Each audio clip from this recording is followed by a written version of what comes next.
One of the most common things that I hear all the time, and it's also true in photography magazines and even in quite a few photography books, and I have to examine it logically, is that obviously there's a golden hour in early morning and late evening to do photography.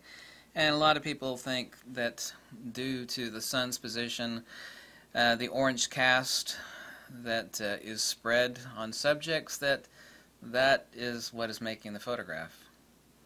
If that were the case, then you could stick an orange gel on noonday light, or even a sunlit gold reflector, and use that. And I've got quite a few gold reflectors over here. Use that on someone's face and really crap, say 10 a.m. to 4 p.m. light, and that would do the trick, but it doesn't.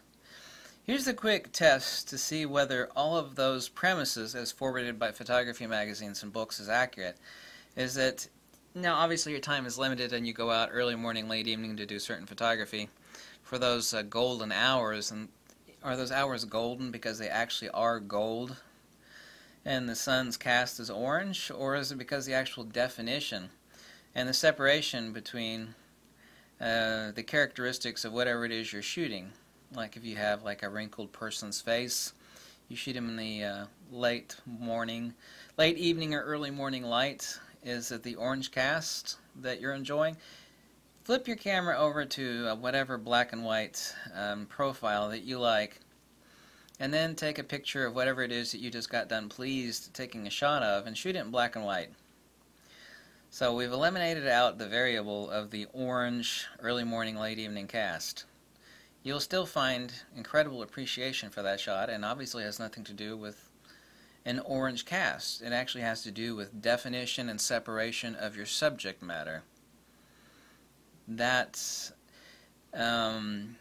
building that's illuminated, say the old Spanish fort that you shoot early morning, late evening, you're like, wow, this is great, except, taking a picture of this in crappy noonday or 2 p.m. lighting, it just sucks. It just looks like a snapshot. But if I capture it with, the setting sun out on the waters, and, you get that orange cast, that is enjoyable. And, of course, there is some quantified logos or beauty that's applied to that picture at that time, but that's not the case. That most of what you're actually appreciating has anything to do with the orange or the reddish cast from the sun. Just simply flip your camera into black and white mode, take a few shots, go home, process them correctly, and go back and forth. You'll notice you'll have an equal appreciation in the black and white shot where there's no orange presence. It's not that, it's a definition and character that's actually given to the shot by extracting out all those fine details that make the photograph. The word that's often used with early morning, late evening photography is rich or saturated.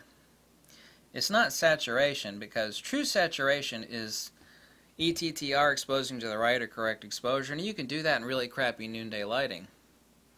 It's like, well, all these people and photography magazines and books love to call that the pictures look rich, like you're eating a piece of cream candy, visually speaking. But that's not it. The richness of color saturation has nothing to do other than correct exposure, and you can get that in any form of lighting. What it is definition. It's separation out of the characters of whatever it is you're shooting, it being a building or a person, and giving that proper lighting control. Early morning, late evening light is actually about lighting control. You hear everybody talk about lighting and the quality of light. Really, the only thing people often talk about is actually bringing the light so they could do high-speed sync, crush the ambient illumination and raise the subject illumination. But it's about having control over that lighting. Dropping light on anything is only correct exposure. Everything that people find enjoyable about photography and the composition, not just the composition, but the part of the composition, is the character of the light. Not that you've dropped light and correct exposure or whatever it is you choose to render the picture at compositionally, but actually how you've given it definition. And this is why when people talk about using or bringing lighting, And it's equally important to the lighting is having honeycomb grids, having control over that lighting. It's not about the quantity of light, but the quality of light that's actually brought to the subject.